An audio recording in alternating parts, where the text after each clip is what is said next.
comentaste que te tildaron de loco.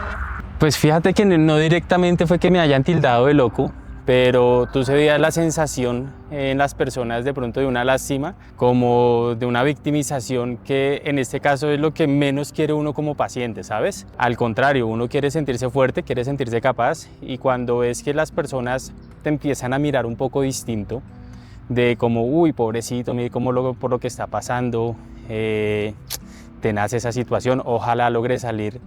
Lo que hacen es, si alguna mente ya te están encasillando en que eres una persona completamente distinta, y muchas personas tienen miedo a esa estigmatización. Y creo que sí vale la pena ser distinto, porque creo que a partir precisamente de esa experiencia tú logras transformarte. ¿Tuviste algún miedo a que te juzgaran, a que te dijeran que de pronto eras diferente? De pronto no tanto a ser diferente, de pronto sí a ser juzgado, y de pronto el miedo a no ser capaz de superar esa situación. En el momento en el que me empiezo a enfrentar a toda esta problemática, a todo este proceso de ansiedad, a todas las crisis que tuve a nivel también de pánico, crisis de pánico, sí tenía miedo de lo que pudiese pensar la demás gente, pero no tanto por la situación en la que estaba, sino creo que es un complejo, es algo un poquito más complejo que viene afectando a la sociedad hoy en día, y es el éxito. Entonces a ti te ponen de alguna manera como unos factores de éxito, el mismo entorno te va diciendo hacia dónde tienes que ir en términos de éxito, y hay tres factores que creo que la misma sociedad te obliga como a cumplir, y es el éxito en el factor sentimental. Entonces, dependiendo del tipo de pareja con el que estés, eres exitoso. También a nivel profesional, dependiendo de los títulos que tenga, la universidad donde hayas estudiado, el recorrido académico que hayas hecho, tienes éxito. Y finalmente toda la parte ya a nivel de material. Entonces, dependiendo de los bienes que tú tengas y donde los tengas, entonces te puedes considerar una persona exitosa. Y obviamente en esa dinámica creo que caí un poco en buscar ese éxito, y al final no tenía miedo de que me juzgaran por la situación, como te digo, que estaba viviendo a nivel mental, sino más bien a que me juzgaran por no cumplir con esos parámetros o con esos estándares de éxito. ¿Cómo llegaste a esto? Bueno, yo creo que sin duda alguna, cuando uno se enfrenta a una situación ya de ansiedad, una situación de pánico, se queda uno con el último suceso que vivió, ¿no? Lo que llaman el detonante.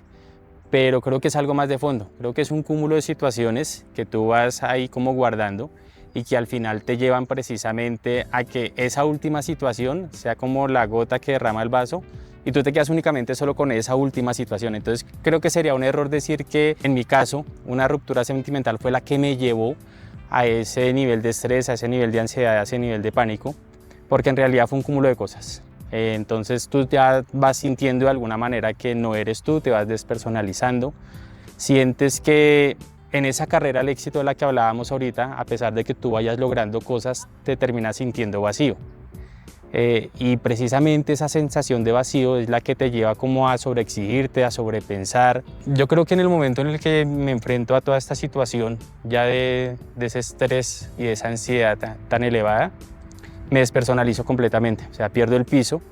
Y muchas veces he escuchado también a personas, compañeros que tuve incluso cuando estuve internado, que ellos tenían de dónde agarrarse. Entonces, traduzco el tener de dónde agarrarse es que tenían una profesión, entonces iban y buscaban su profesión para salir adelante, o tenían su pareja, iban y buscaban su pareja para salir adelante. Pero para mí en ese momento realmente no hubo ningún piso, no tenía un sustento, pues, de dónde poder agarrarme, sin querer decir que mi familia no estuvo pendiente, pero te despersonalizas completamente. Entonces ahí es cuando ya decido buscar ayuda. Necesito ayuda profesional que pues me permita salir de esto, ¿no? ¿Qué sentiste el primer día que llegaste allá? Bueno, era la primera vez también que yo tenía como esa experiencia en términos de la salud mental. Y yo creo que la primera sensación con la que llegamos todos es: quiero calmar este dolor, porque es una sensación literal de dolor. Y tú quieres simplemente como aliviar ese dolor. Entonces es como la primera sensación con la que llegas con mucha expectativa. Y aquí quiero ser muy claro, y es que muchas veces uno no va a tener feeling con el primer profesional de la salud mental con el que llegue.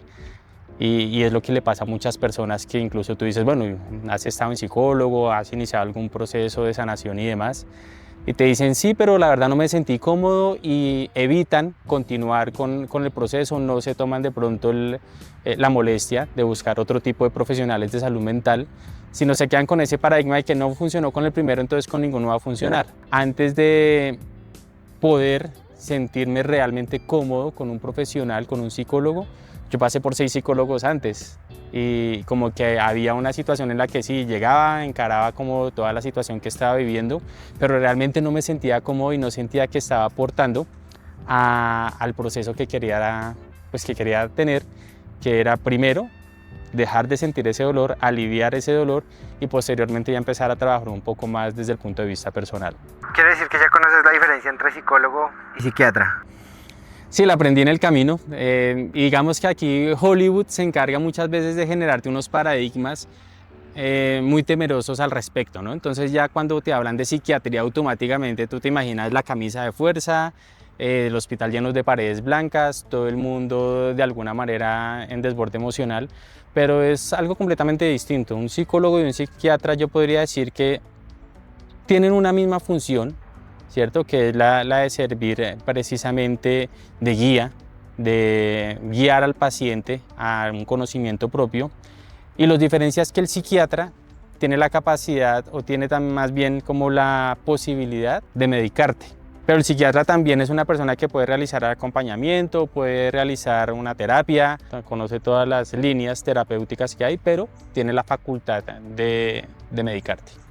Háblame de los mitos sobre los medicamentos. Sí, la mayoría de personas tienen un poco de miedo al respecto de los medicamentos en torno a la salud mental y obviamente vuelvo al tema y es que están muy estigmatizados y primero creemos que nos vamos a volver dependientes de ese tipo de medicamento o que nos va a poner como zombies y yo te puedo decir que es completamente falso. Yo duré 2 años medicado y en ese proceso de medicación también es súper importante tener en cuenta que esta medicación, si bien empiezas con una dosis, esa dosis se va regulando e incluso el mismo medicamento te lo van regulando y lo van cambiando dependiendo de cómo tu cuerpo lo vaya asimilando. Pero hay un desequilibrio químico en el cuerpo y naturalmente necesitas un medicamento para poder nivelar ese equilibrio. Cuando un médico, y salgámonos un poco de la salud mental y vayámonos a cualquier otro tipo de ámbito en nivel de salud, cuando empieza un tratamiento, el médico va de alguna manera graduando ese medicamento, ¿sí? Y con la salud mental pasa igual. A ti te dan un medicamento, te lo van graduando, te pueden cambiar el medicamento. Hay medicamentos que sí van a tener sus efectos secundarios, pero también es parte del paciente conocerse, saber cómo se siente cuando empieza a consumir estos medicamentos, decírselo al doctor, tener la confianza de decírselo aquí al profesional de salud mental, al psiquiatra, y él mismo te va a ir regulando el tema de la dosis y el tipo de medicamento. Yo te puedo decir que también, muy similar, al principio pasé por miles de medicamentos, empecé por la sertralina, pasé por fluoxetina, bueno, muchos medicamentos y al final, pues los 2 medicamentos que más me ayudaron eran la quetiapina y la fluoxetina, también regulando las dosis. Esos fueron los medicamentos que de alguna manera me ayudaron como a restablecer ese equilibrio químico a nivel mental. Cuando te sientes calmo, entonces tú dices estoy dopado. Y realmente no es que estés dopado, es que el medicamento ya empezó a hacer efecto, ya empezó a regular todo ese sistema químico que hay en tu cerebro y es por eso que de pronto las personas se asustan un poco al tener ese tipo de sensaciones. Pero es lo más normal, no te vas a volver dependiente, no te va a convertir en un zombie, que también es lo que muchas veces escuchas. Y realmente es como cualquier otro medicamento. El miedo a la vergüenza y el renacer. Creo que estamos muy invadidos a nivel tecnológico y muchas veces observamos en televisión, en películas, cuando hay este tipo de escenas en este tipo de clínicas o en este tipo de espacios, en este tipo de entornos, y tú automáticamente ves que todo es tan caótico y todo esto te lleva a pensar que si yo caigo en este tipo de situación, si yo caigo en un hospital, si necesito internarme, automáticamente ya me perdí como persona y no voy a lograr salir de esta situación. Y fíjate que para mí, obviamente el hecho de haber estado en una clínica psiquiátrica fue como la bisagra que me permitió crecer, no solo mental, sino también a nivel personal. Obviamente uno llega con muchas dudas, llega con mucha incertidumbre, llega con mucho temor, pero cuando ya estás adentro te das cuenta que es como cualquier hospital. un proceso muy normal que se vive en un hospital, y de hecho creo que es hasta mejor porque en un hospital tú tienes acceso todavía a tecnología. Una gran parte de lo que ha generado los problemas de salud mental es precisamente la tecnología. Tenemos acceso a mucha información actualmente que te permite estar en comparación constante, y esa comparación es la que los lleva muchas veces a entrar en esa etapa de ansiedad y depresión tan harta. Pero cuando tú llegas a este tipo de hospitales te aíslan completamente de la tecnología, y uno piensa que lo están aislando del mundo real cuando en realidad están haciendo todo lo contrario, te están trayendo nuevamente al mundo real. Te están diciendo, oiga, venga, usted vive allá en una burbuja tecnológica, usted vive en un mundo prácticamente de fantasía, venga, dése cuenta de la realidad, de lo que hay hoy en día, y se va a dar cuenta de ese cambio de estructura mental que usted tiene. Y la primera vez duré aproximadamente mes y medio. Y ese mes y medio para mí fue muy significativo, no solo por el tiempo que duré, sino porque tuve la oportunidad de conocer muchas personas que estaban pasando por la misma situación por la que yo entré. Y veías que eran personas que tenían su título académico, tenían su familia, estaban de alguna manera estables dentro de lo que la sociedad considera estable, con su casa, sus familias, sus hijos, etc. Y que ellos mismos decían, no, mire, yo una vez al año tomo la decisión de hacer como esta especie de retiro porque es lo que vuelve y me recarga. Y a mí me quedó como que resonando eso. Yo dije, si estas personas lo hacen debe ser por algo. Y empecé como a interiorizar más. Ahí fue cuando me empecé a preocupar más por investigar sobre la salud mental, temas de cifras, porque la gente no va. Si tú te das cuenta, la mayoría de información que hay al respecto va mucho desde la perspectiva del profesional de la salud mental, o del clínico, o de la persona que dice investigación. Es algo muy científico, pero muchas veces se nos olvida un poco la experiencia como paciente, la perspectiva que hay como paciente, y yo te puedo decir que el mito que hay en torno a la salud mental y a los hospitales psiquiátricos es completamente falso. Ahora comprendo por qué las personas me decían, yo voy una vez al año y quiero hacer ese retiro.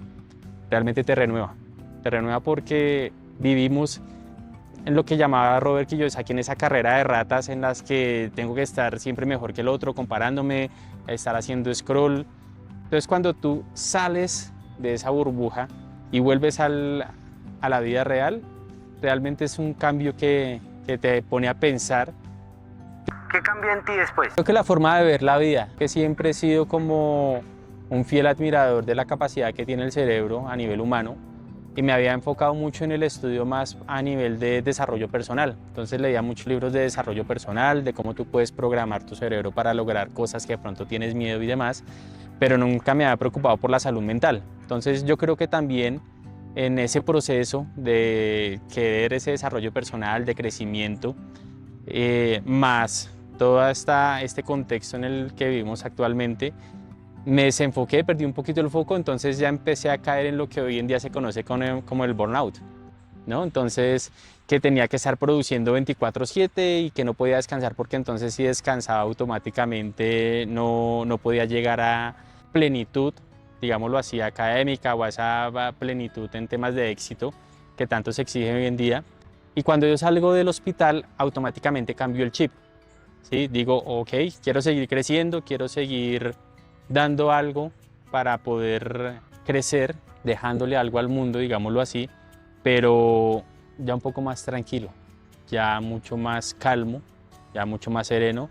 Me doy la oportunidad hoy en día de descansar, el día que yo quiero descansar lo hago, y ya no me doy palo por eso. Antes creo que sí era muy autocrítico, y más que autocrítico era muy lesivo conmigo mismo. Automáticamente cambio mi punto de vista. Yo digo, ok, claro que puedo seguir haciendo todo esto o teniendo todo este tipo de iniciativas que tengo, proyectándome como profesional, como persona, pero también tengo que dejar tiempo para mi descanso, tengo que dejar tiempo incluso para el ocio. A veces vemos de mala manera quedarse un domingo en la casa, acostado, viendo televisión, pidiendo un domicilio, y creo que lo más delicioso que hay. Lo hemos satanizado. Es la palabra real. Hemos satanizado tanto el hecho de tomarnos un descanso, de tener un día de no hacer absolutamente nada, que ya la misma gente pues no se da ese espacio para recuperar. ¿Cómo aprovechar la terapia al máximo? Bueno, para aprovechar la terapia sin duda alguna tú tienes que ser muy honesto con lo que quieres hacer, ¿no? Hoy en día la terapia se ve de una manera muy paliativa, o sea, es evidente que tienes un dolor, es evidente que tienes alguna molestia, pero cuando inicia la terapia tú quieres calmar solo esa molestia, digamos de forma superficial, pero te inquieta un poco, te sientes incómodo cuando el profesional quiere ahondar un poquito más, quiere irse a la raíz precisamente de ese dolor, entonces automáticamente salimos corriendo de terapia. De hecho, las cifras son muy alarmantes hoy en día y es que un 84% de las personas que ingresan a terapia no es honesta con el profesional de la salud mental y un 93% miente por lo menos una vez en cada sesión. Adicional a ello, también las cifras de deserción son muy críticas y es que las personas que ingresan a un proceso de salud mental, a un proceso psicológico, van a una sola sesión terapéutica y abandonan el proceso después de esa sesión porque o bien con esa sesión lograron sentirse bien, lograron de pronto paliar ese dolor con el que venían o simplemente no tuvieron esa química, no tuvieron, digamos, esa respuesta asertiva de parte del profesional de la salud mental y automáticamente pues abandonan todo el proceso. Entonces yo creo que primero que todo hay que hacer un autoanálisis y ser muy honesto con por qué voy a ingresar a un proceso psicológico, a un proceso terapéutico. Y que en el momento en el que yo ingrese también tengo que estar dispuesto a confrontarme. Y eso es lo que de alguna manera como que impide o hace que mucha gente también abandone los procesos de salud mental. Es un guía, claro, es una persona que te da herramientas para gestionar precisamente todas esas emociones, pero cuando vamos al psicólogo queremos es que ellos nos resuelvan el problema de raíz, sin nosotros querer hacer nada. Entonces, cuando empieza todo este proceso y te empiezan a confrontar, que es lo más duro, prácticamente te ponen un espejo y tú en ese espejo empiezas a saber qué cosas buenas tienes, qué cosas tienes que trabajar, pues no nos gusta, ¿cierto? Y preferimos entonces abandonar la sesión y simplemente paliar el dolor. Entonces cuando yo voy a ingresar a un proceso terapéutico, yo sí les digo, traten de ser lo más honestos con ustedes. Es un proceso que nos va a permitir crecer, que nos va a permitir realmente una transformación y es como un renacer.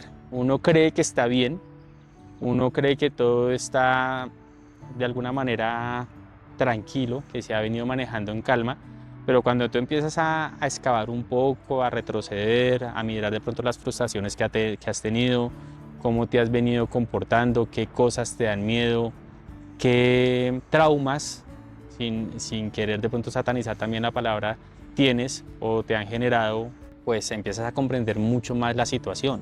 Aprender a vivir con esas sombras que tenemos es aprender a abrazar, es aprender también a decir, ok, este soy yo, tengo mis cosas buenas, tengo mis cosas no tan buenas, pero esas cosas no tan buenas también me permiten ser distinto. Sería muy harto si todos tuviésemos o fuésemos perfectos, que no tuviésemos ninguna sombra porque seríamos todos iguales, entonces como que se perdería esa mística, esa dinámica incluso a nivel social de conocer personas que puedan que tengan rasgos similares a los tuyos, pero que también te ayudan a complementar con esas diferencias que tenemos cada uno. Entonces yo sí invito a la gente a que abrace sus imperfecciones, a que realmente, claro, que las trabaje, pero vuelvo y repito, trabajarlas no significa eliminarlas, sino más bien sentirse a gusto con esas imperfecciones, ¿sí? Y eso es lo que muchas veces como que también limita todos los procesos en términos de salud mental. Las emociones detrás del proceso, la culpa, la vergüenza, el miedo al rechazo. Yo creo que todo proceso de salud mental, toda etapa terapéutica, no es lineal. Va siendo muy, digámoslo así, llamémoslo en términos ingenieriles, sinusoidal, en el que tú en un momento estás bien, va a haber un momento en el que puedas decaer, pero vuelves y subes y entonces cada vez esa curva va a tener una tendencia al crecimiento y también, digámoslo así, que el amplio de onda se va a ir acortando. Entonces ya va a llegar un momento en el que es casi imperceptible, no va a quedar nunca plenamente lineal, sino que va a ser casi imperceptible en el que tú vas a crecer, ¿cierto? Vas a tener momentos en los que te sientes nuevamente como inquieto, como que no te sientes del todo bien, como que necesitas terapia. Haciendo un paralelo con el tema médico físico, digámoslo así, cuando tú tienes un dolor o incluso, vayámonos un poco más extremo, cuando a una persona le detectan cáncer, uno empieza un tratamiento bien sea paliativo o curativo dependiendo de cómo esté avanzado el cáncer. Si es curativo, pues tú vas a controles médicos constantes, te haces una serie de exámenes y como que todo el mundo como que se enfoca precisamente en salir de ese evento porque hay casos que han demostrado que se puede salir, ¿cierto? Entonces te enfocas y llega un momento en el que te dicen, listo, usted quedó curado del cáncer, pero posteriormente vuelves y recaes, vuelve y aparece por allí una célula maligna y vuelves y empiezas un control, vuelves y empiezas un tratamiento, vuelves y empiezas una visita al médico y se ve de alguna manera normal. Obviamente de pronto con una frustración de, bueno, yo ya había salido de eso, me toca empezar el proceso, pero vuelves y lo comienzas. Y con el tema psiquiátrico y psicológico es exactamente igual. Van a haber momentos en el que tú dices, ok, ya me siento mucho mejor, el mismo psicólogo te dice, dejemos por ahora acá, ya que la frecuencia de intervenciones de pronto no sea tan corta, sino vamos a dar un espacio más como para que tú puedas trabajar en ti, utilizar las herramientas y llega un momento en el que uno incluso dice, ok, ahorita me siento bien, puedo gestionar mis emociones de forma individual, pero va a haber otro momento en el que tú dices, bueno, las herramientas que yo tengo ya no me están funcionando, necesito volver a esa terapia a ver qué otro tipo de herramientas hay. Yo aprendí que hay herramientas para cada etapa de la vida.